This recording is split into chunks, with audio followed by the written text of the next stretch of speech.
dear students of 10th standard English medium, and once again I welcome you all to my class of English. And this is going to be the ongoing lecture of figures of speech.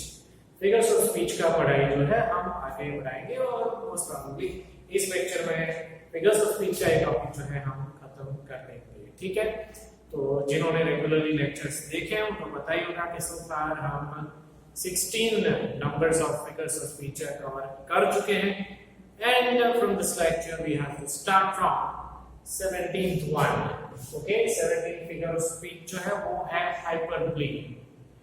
याद रखिए इस word को जरा ठीक से pronounce करना है. Spelling wise भले ही ऐसा दिखता हो हाइपरबोल, कई लोग ऐसा भी बोलते हैं हाइपरबोल, लेकिन हाइपरबोल नहीं है, वो हाइपरबोली है.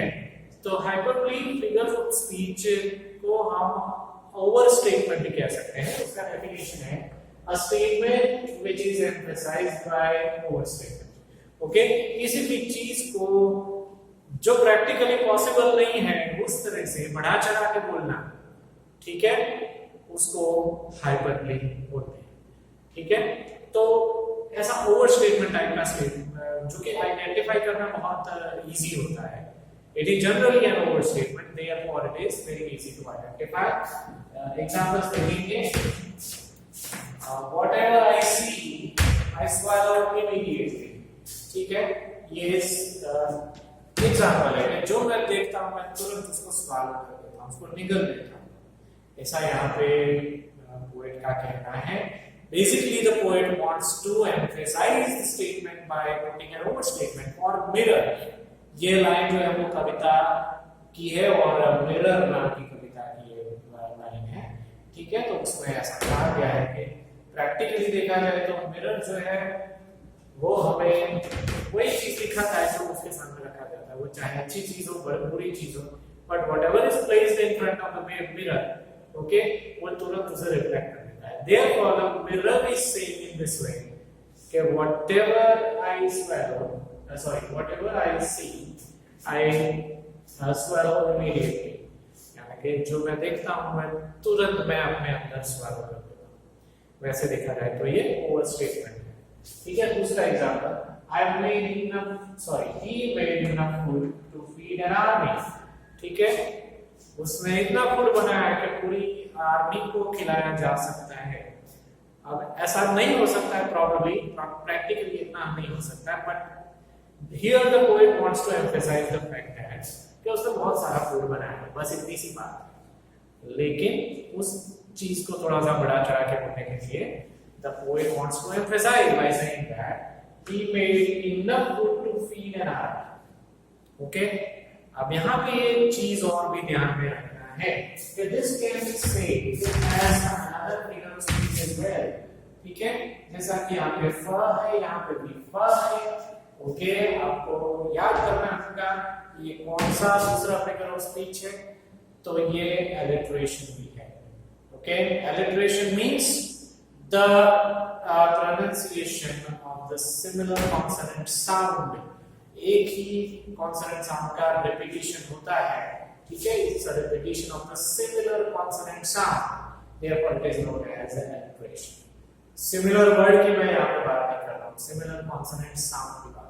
ठीक है, जैसे कि यहाँ पे फ है और यहाँ पे भी फ है.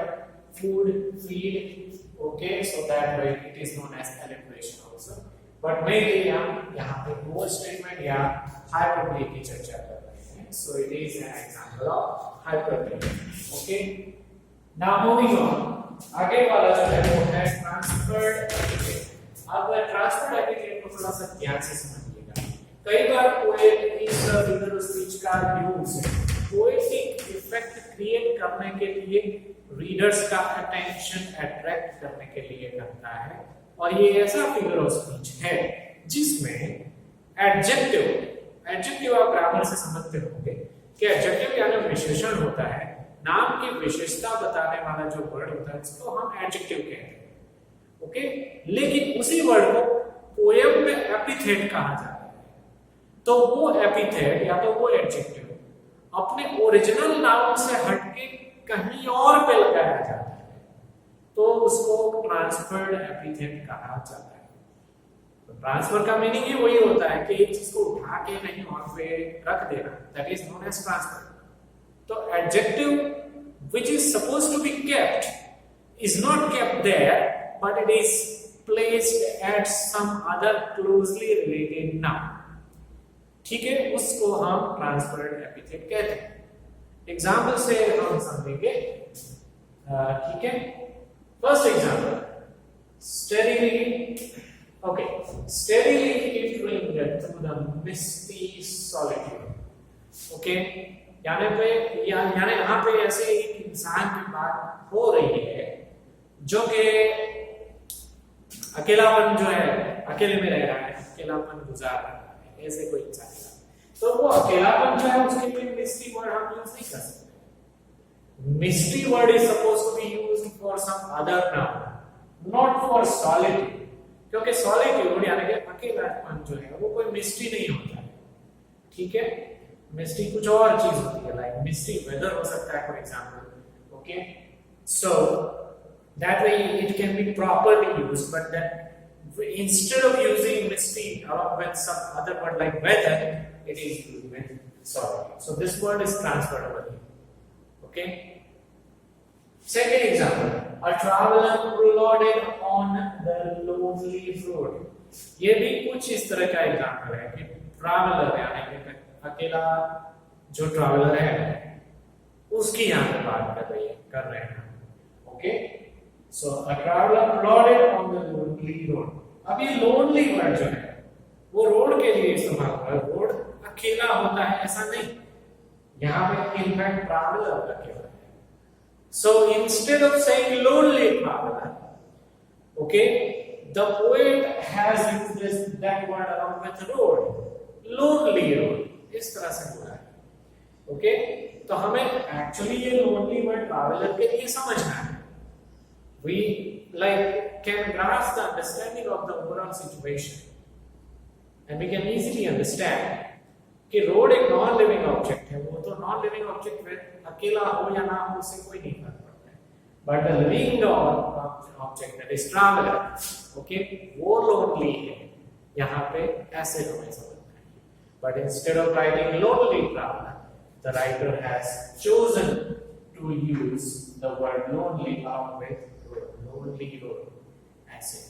So that was the second example of transferred epithet. अब आगे बढ़ते हैं. 19 number, that is pun.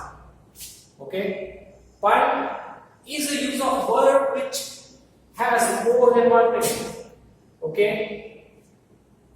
suppose कोई भी एक वर्ड ऐसा हो जिसका एक से ज्यादा मीनिंग निकलते हैं, उसको हम पन कह सकते हैं. डबल मीनिंग वाला वर्ड है कि obviously it's a very artistic use of vocabulary by the writer, by the author, to create the meaning which can be more than one, maybe two, or even more than that. ठीक है, काफी सारे meaning एक ही word में से निकाल सकते हैं. ठीक है, एक आर्टिस्टिक यूज अगर ऐसे किया है तो उसको हम पन कहेंगे. For example, she had a photographic memory but never developed it. Okay, यहां पे बात की गई फोटोग्राफिक मेमोरी की, बट नेवर डेवलप्ड इट. उसकी मेमोरी जो है, एक लड़की की मेमोरी की बात कर रहे हैं. ठीक है, उसकी फोटोग्राफिक मेमोरी थी लेकिन वो कभी डेवलप नहीं हुई थी. Right, so obviously it has more than one. Okay, when we talk about photograph, that photograph is supposed to be developed. Photograph का जो प्रिंट होता है, नेगेटिव प्रिंट, ठीक है, it is supposed to be developed. लेकिन क्योंकि photographic memory की बात कर रहे हैं, इसलिए जो पोएट है या राइटर है उसने डेवलप वर्ड इस्तेमाल किया है मेमोरी के लिए. Okay, so obviously the poet or the writer hints at saying that the memory was not developed instead of photograph. Okay, so the word is used for photograph also and for memory also. Second example, the pianists had a good marriage they always were in a chord. Okay, यहाँ पे ये word है जिसका एक से ज्यादा मतलब निकल सकते हैं। और बात की गई है पियानिस्ट की, ठीक है, उनका शादी जो था लाइक मैरिज जो था यानी कोलैबोरेशन था उनके पार्टनर्स के साथ, इट वाज वेरी गुड क्योंकि वो हमेशा कोर्ड में रहते थे। ओके, यहाँ पे कोर्ड जो है एक म्यूजिकल वर्ड है जो म्यूजिक बजाता है, यानी कि ऑब्वियसली बात यहाँ पे पियानिस्ट की गई है, तो इसलिए वो वर्ड यहाँ पे इस्तेमाल किया गया क्योंकि पियानिस्ट जब पियानो बजाता है तो कोर्ड में होता है, वो जरूरी है, लेकिन यहाँ पे मैरिज में भी वो कोर्ड में है, यानी कि उनका जो कोलैबोरेशन है वो अच्छा है। So that kind of meaning is also created by that word chord. So when they play the piano, at that time also they are in chord, and when they are living their social life, their marital life, at that time also they are in chord. Okay, तो दो यहाँ पे meaning है chord के। Next one, 20th number is onomatopoeia. Onomatopoeia is a word that is used to describe a sound. किसी भी sound को describe करने वाला जो वर्ड होता है उसको onomatopoeia कहा जाता है। Remember, it's little bit tricky to pronounce this word onomatopoeia. तो आप भी 2-4 बार प्रैक्टिस करोगे तब जाके ये वर्ड आप प्रोनाउंस कर पाओगे onomatopoeia। ठीक है, तो साउंड से रिलेटेड वोकैबुलरी जब यूज हुआ है पोएटिक लाइन में तो उसे onomatopoeia कहते हैं। ठीक है, पहला example, where the otter whistles his mate. Okay, तो यहाँ पे whistle जो वर्ड है that is a sound related word. Whistle वो sound के related word। Second example, leave this chanting and singing. So chanting and singing both are sound related words. ये दोनों भी sound related words हैं। ठीक है, अब इतने होने के बाद आगे बढ़ते हैं हम। So let's see the next one, which is known as interrogation. Interrogation नाम से ही क्लियर है कि interrogation यानी कि asking a question. Okay, in figure of speech known as interrogation, obviously we are asking a question, but the purpose of asking a question is not to get an answer, but to create a poetic effect. ठीक है, interrogation में question पूछा जाता है answer पाने के इरादे से नहीं, लेकिन सिर्फ पोएटिक इफेक्ट करने के लिए, पैदा करने के लिए इंट्रोगेशन का यूज होता है। So let's see by example. Okay, whom dost thou worship in this lonely temple? Okay, तो ऑब्वियसली यहाँ पे पोएट किसी वर्शिपर से क्वेश्चन पूछ रहा है कि इस अकेले मंदिर में, इस सुनसान मंदिर में तुम किसको वर्शिप कर रहे हो, किसकी पूजा कर रहे हो? इसकी आंसर उसका भगवान है, और ठीक है कि गॉड की पूजा होती है, आंसर तो सबको पता है, but just in order to create a poetic effect the poet has used the question not for getting the answer, right? Next one is what harm is there if the clothes become tattered or stained? Okay, तो obviously यहाँ पे कुछ ऐसे question है कि अगर आपके कपड़े फट जाते हैं या मैले हो जाते हैं तो उससे क्या नुकसान होता है? ज्यादा से ज्यादा कपड़े ही मैले होते हैं, ठीक है, कपड़ों का ही नुकसान होता है और कोई तो नुकसान होता नहीं है। So with that kind of obvious answer is very obvious, लेकिन आंसर पाने के लिए नहीं, सिर्फ पोएटिक इफेक्ट पैदा करने के लिए क्वेश्चन पूछा गया है।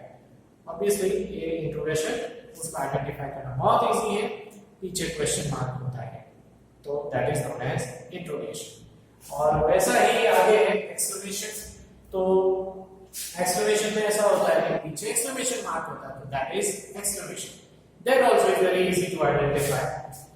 Use of exclamation form to draw the attention.